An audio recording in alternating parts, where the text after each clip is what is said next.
بفيديو النهاردة. شايفين الكيك تحفة، وشايفين الارتفاع بتاع الكيك بتاعتنا، يعني اكتر من الارتفاع اللي بعمله في الفرن. دي عاملاها في الحلة على البوتاجاز، على الشعلة بتاع البوتاجاز. ايه ده على الشعلة؟ يعني انت بتعملي حاجات غريبة جدا. ايوه عملتها على الشعلة على البوتاجاز وطلعت اهي هشة وجميلة، والارتفاع بتاعها فظيع، والشكل بتاع الشوكولاتة والابيض والملون كده، الفاتح والغامق جميل جدا. يلا بينا نشوف الفيديو هنعمله ازاي. اللهم صل وسلم وبارك على سيدنا محمد وعلى آله وصحبه وسلم. اهلا بيكم حبايبي، عاملين ايه؟ يا رب تكونوا بخير وصحة وعافية. النهاردة هنعمل طبعا كيكة البرتقال الجميلة. طبعا عصير البرتقال ده ده اللي كنت مخزناه، مش بتاع السنة دي، عشان طبعا بتاع السنة دي لسه ملحقش يبقى لونه اصفر وجميل كده. المكونات بتاعتي عندي هنا كوبايتين من الدقيق، عليهم رشة من الملح. عندي 3 بيضات هنعمل بيهم الكيك. 3 بيضات بس، ايوه 3 بيضات معايا، مفيش مستحيل، وممكن نعملها ببيضتين كمان. معايا 1 كيك شيف، ومعايا كوباية من السكر، كوباية من عصير البرتقال، عندي نص كوباية من الزيت، وعندي فانيليا الحمراء او الزرقاء زي ما تحبوا تستخدموا. طبعا البيض انا حاطه عليه معلقه من الخل. هبدا اقول بسم الله الرحمن الرحيم، اجيب بوله وانزل بالزيت بتاعي. طبعا المفاجاه ان احنا هنعمل الكيك بتاعنا على البوتاجاز. على البوتاجاز كل شويه تخترع لنا حاجه. هنعملها بطريقه سهله وجميله جدا. هحط كمان السكر، وهبدا بالمضرب. المره دي مش هعملها في الخلاط، هعملها بالمضرب الكهربي. هبدا طبعا الخفق على سرعه متوسطه كده عشان السكر بتاعي يبتدي ان هو يدوب. انا عملت سكر بودر عشان يدوب بسرعه. بالشكل ده انزل عليه بالبيض عشان استثمر الوقت بتاعي.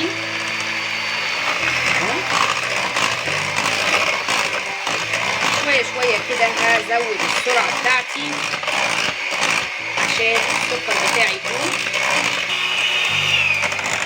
ادي القوام بتاعنا بقي فاتح. هبدا انزل بقى بايه؟ بالعصير البرتقال بتاعي، واخفض برضو. هبدا انزل بالفانيليا بتاعتي بالشكل ده. الفانيليا دي كمان.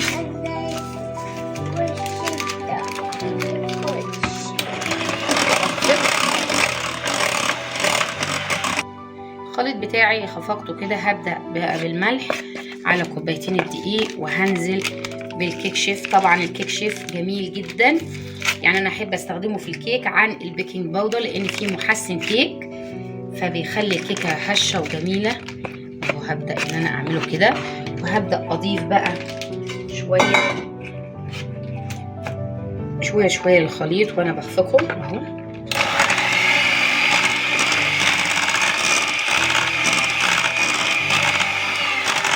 طبعا لغايه ما اوصل للقوام اللي انا محتاجاه في الكيك بتاعي. طبعا الخليط اهو، هجيب جزء منه كده هعمله بالشوكولاته اهو. بسم الله. مش جزء كبير، يعني انا اقل من نص بشويه. طبعا انا لسه ما كملتش. في هنا هكمل بالدقيق، وهحط هنا الكاكاو الخام عشان اكمل خفق. كده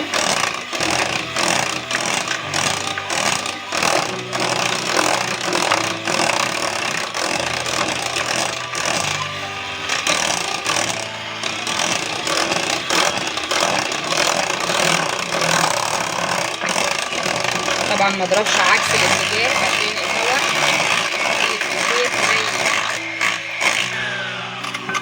ادي كده الجزء ده خلص. هبدأ احط طبعا على الجزء ده الكاكاو الخام بتاعي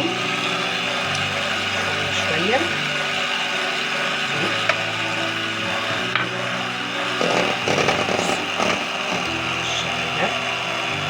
شوية عشان الكاكاو ما يطرش. عليها عشان طبعا البودر مع الهواء بتاع المضرب يبقى ايه كده. طبعا الدنيا اتبهدلت عادي، هتتنضف تمام، بس هتندهشوا الطريقه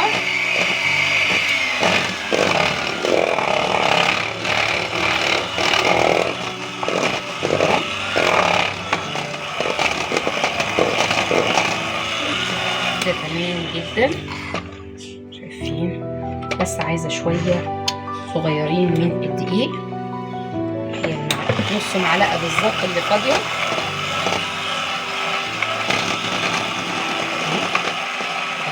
مش خالص.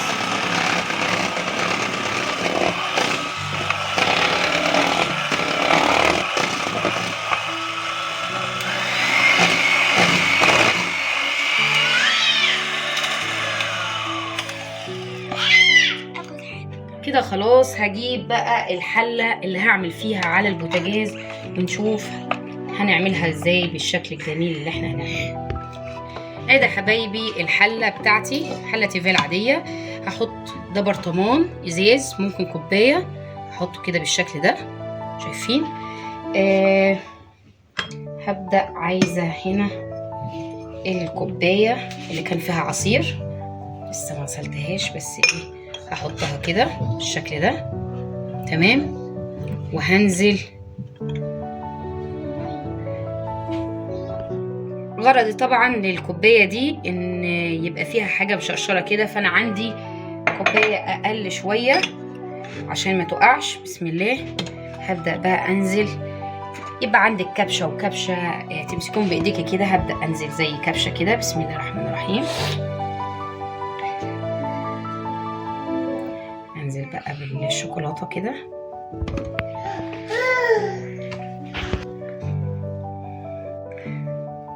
يعني قلت اجرب بيطلع ايه شكل كده جميل معايا. طبعا سامعين صوت ناني هانم وهي ايه اعكس بقى عشان الشكل يبقى ايه، يبقى من جويع النواحي كده كده، شويه من الغامق وشويه من الفاتح لغايه ما ايه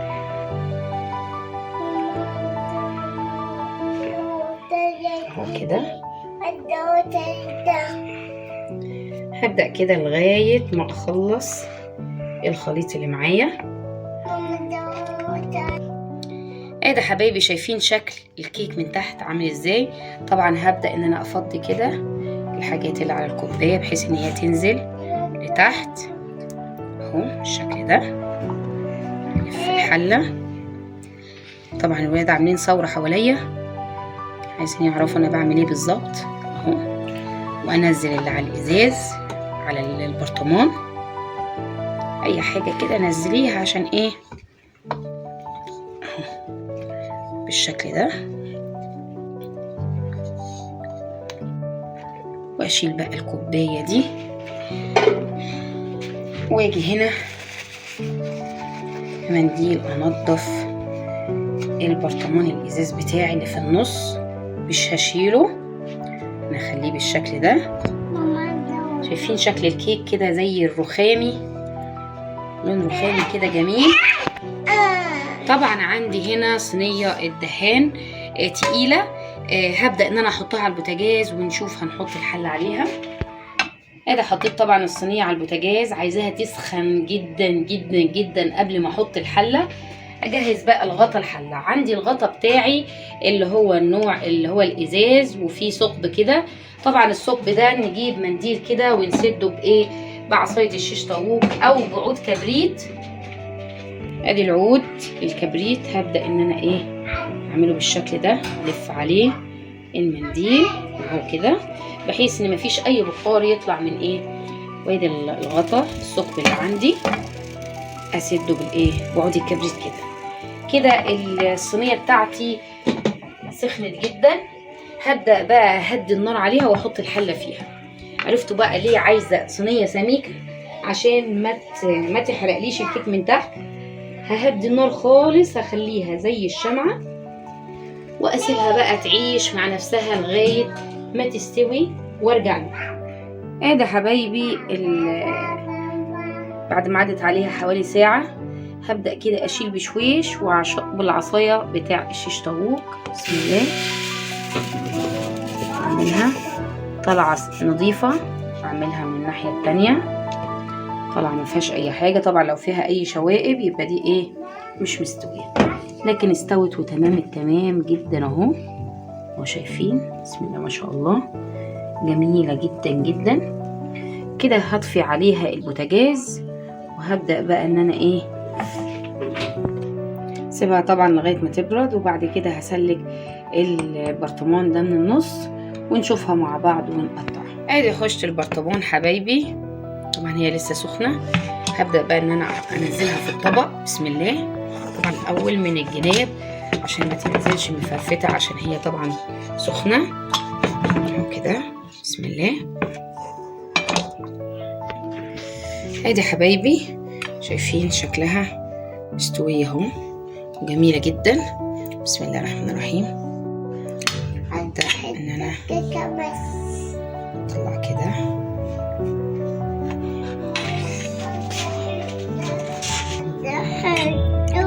شايفين السخونة، البخار طالع. اوه واو، شايفين الشكل تحفة، جميلة جميلة يعني من الاخر. حاضر يا نيني. شايفين مستوية ازاي من تحت. طبعا لما تبرد هتبقى احلى مع كوباية شاي في الفطار، تبقى تحفة وجميلة اهو. يا ريت الطريقة تعجبكم، ما تنسونيش في اللايك والشير والسبسكرايب. بحبكم في الله، مع السلامة.